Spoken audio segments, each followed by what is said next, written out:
दोस्तों, ऐसा कहा जाता है कि अपराधी अपराध करने से पहले चाहे कितनी ही बड़ी प्लानिंग क्यों न कर ले, अपराधी प्लानिंग भी करता है और इसके लिए वो महीनों तैयारी भी कर लेता है। लेकिन अगर पुलिस चाहे तो कहावत यह है कि अपराधी चाहे आसमान पर छुप जाए या फिर ज़मीन की तह में घुस जाए, और पुलिस अगर चाहे तो गड़े मुर्दे तक उखेड़ देती है।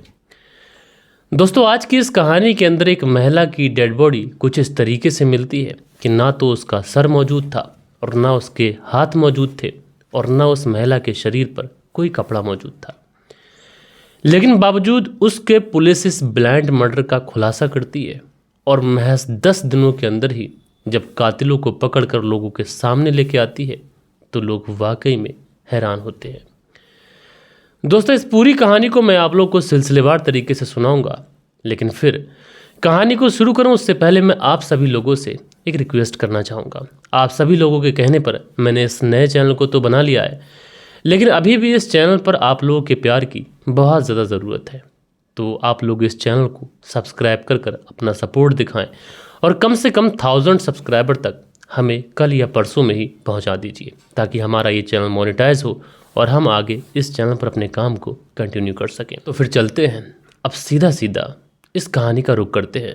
दरअसल दोस्तों, बात करूँ मैं आज की इस कहानी की, तो आज की इस कहानी की शुरुआत होती है उत्तर प्रदेश के नोएडा के सेक्टर 43 से। दरअसल बात कर रहा हूँ मैं 5 नवंबर साल 2025 की, और इसी 5 नवंबर साल 2025 को सुबह सुबह का वक्त होता है और सेक्टर 42 के एक नाले से पुलिस को ये सूचना मिलती है कि इस नाले के अंदर किसी की डेड बॉडी पड़ी हुई है। लिहाजा पुलिस की जो टीम होती है तुरंत मौके पर पहुंच जाती है और उसके बाद में उस डेड बॉडी को उस नाले से बाहर निकाला जाता है। अब डेड बॉडी को नाले से बाहर निकाल तो लिया जाता है, लेकिन सबसे बड़ी मुश्किल ये थी पुलिस के लिए कि इस डेड बॉडी का ना तो सर मौजूद था, ना इसके हाथ मौजूद थे और न इसके जिस्म पर कोई कपड़ा मौजूद था, बल्कि इस महिला के दोनों पैरों के अंदर बिछियाँ बंधी हुई थीं। अब पुलिस यहाँ पर बड़ा हैरान होती है कि एक ब्लाइंड मर्डर है, क्योंकि अगर कत्ल हुआ है, कातिल तक पहुँचने के लिए सबसे पहले पुलिस के पास में वो डिटेल होना चाहिए कि कत्ल किसका हुआ है। क्योंकि कत्ल किसका हुआ है ये पता चलेगा तो मोटिव पता चलेगा, और जब मोटिव पता चलेगा तो कातिल तक आसानी से पहुँचा जा सकता है। लेकिन इस केस के अंदर ऐसा नहीं था। दरअसल किसी का अगर सर ना हो, हाथ ना हो और कोई सबूत ना हो, तो ऐसे में कत्ल किसका हुआ है यही शिनाख्त करने में पुलिस के पसीने छूट जाने वाले थे।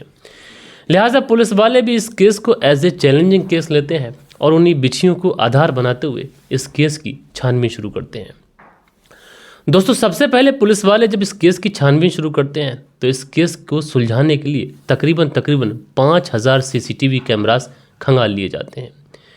ना कि 5000 सीसीटीवी कैमरास खंगाले जाते हैं, बल्कि 1100 वाहनों की चेकिंग भी कर ली जाती है और कम से कम 45 वाहन मालिक ऐसे होते हैं जिन्हें पूछताछ के लिए भी बुलाया जाता है।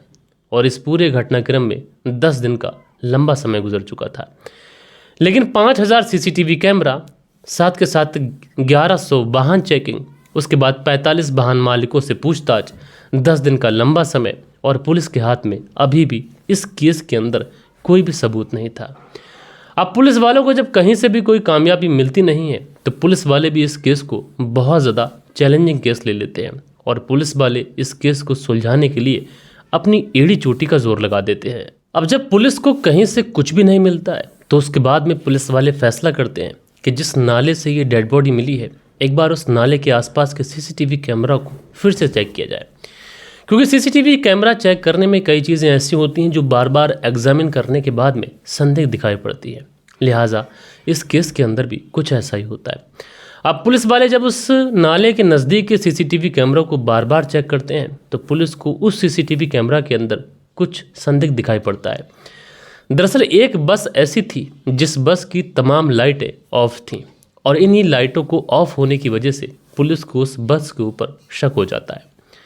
लिहाजा पुलिस उस बस की जब डिटेल्स निकालती है तो पता चलता है कि ये बस किसी धार्मिक संस्था की बस है। अब पुलिस ये पता करती है कि इस बस को कौन चलाता है, तो पुलिस को पता चलता है कि इस बस को चलाने वाले का नाम है मोनू सोलंकी। मोनू सोलंकी जो कि सेक्टर 43 के बरौला गांव का रहने वाला है। अब लिहाजा पुलिस जो थी वो मोनू सोलंकी के घर पे पहुंचती है।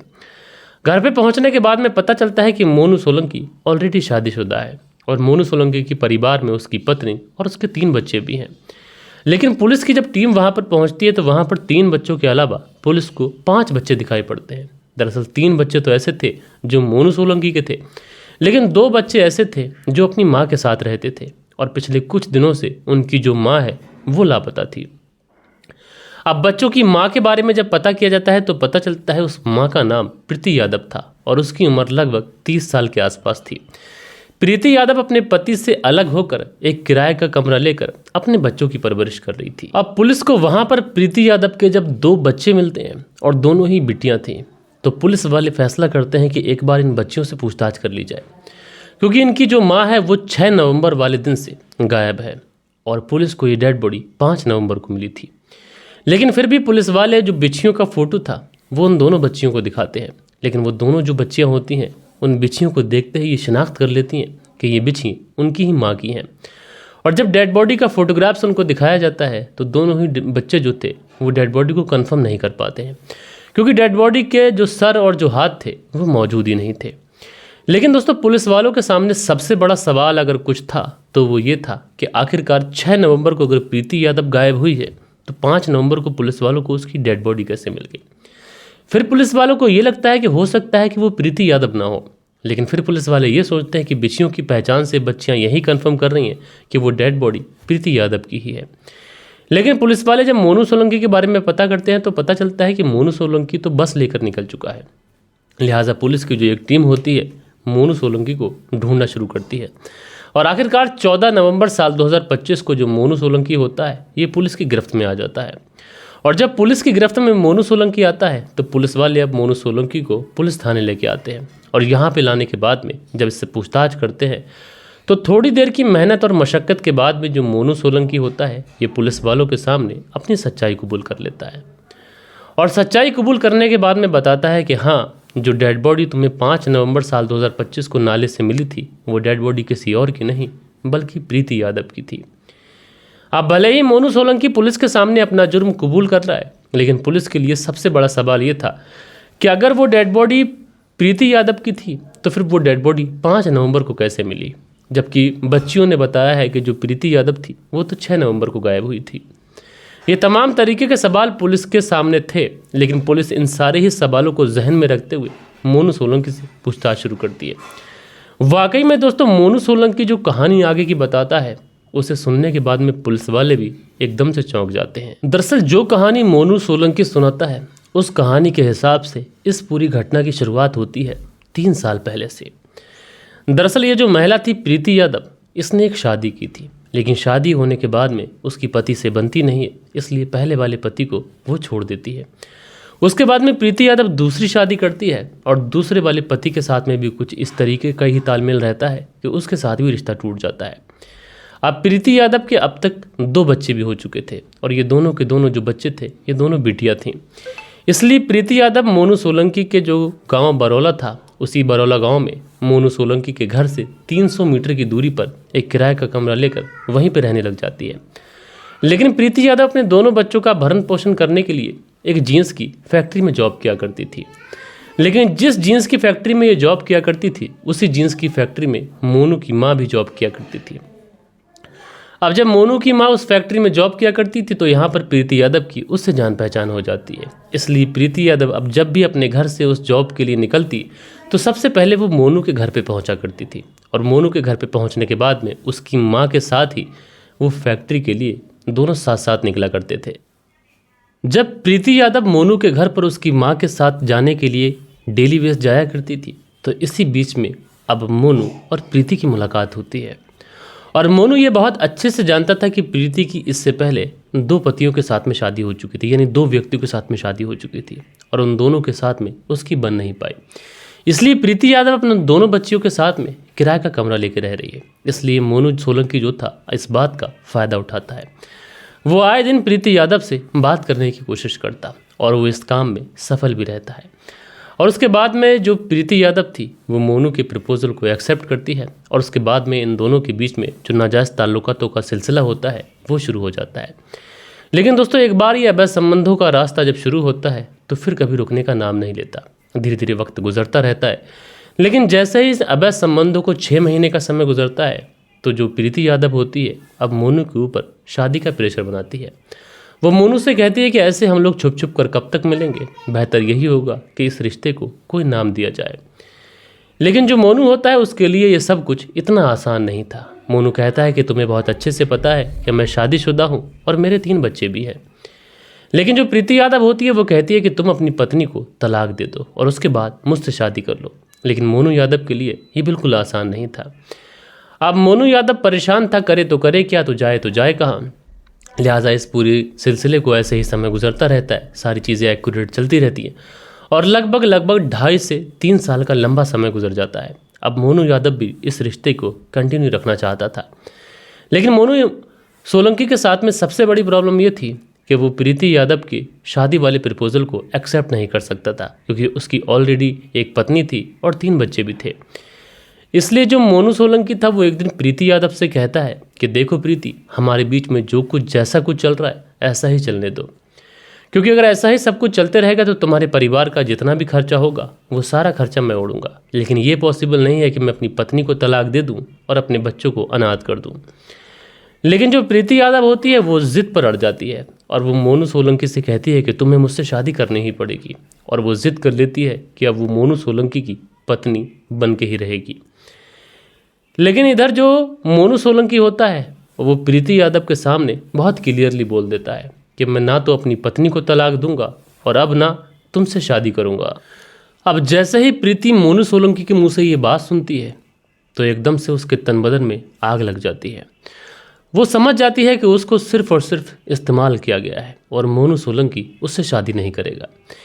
इसलिए प्रीति यादव भी अब मोनू सोलंकी से कहती है कि तुमने जो मेरे साथ किया है ज़रा सोचो, अगर कोई तुम्हारी जो बच्चियां हैं दोनों वो बड़ी हो जाएं और उनके साथ भी कोई ऐसा ही करे, और तुम फिक्र मत करो उनके साथ भी ऐसा ही होगा, और अगर नहीं होगा तो हम उनके साथ ये सब कुछ करा दूंगे।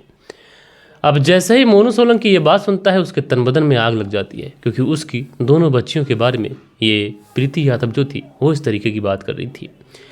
इसलिए मोनू सोलंकी की अब मन ही मन में ये प्लानिंग कर लेता है कि अब प्रीति यादव को वो हमेशा हमेशा के लिए इस दुनिया से हटा देगा।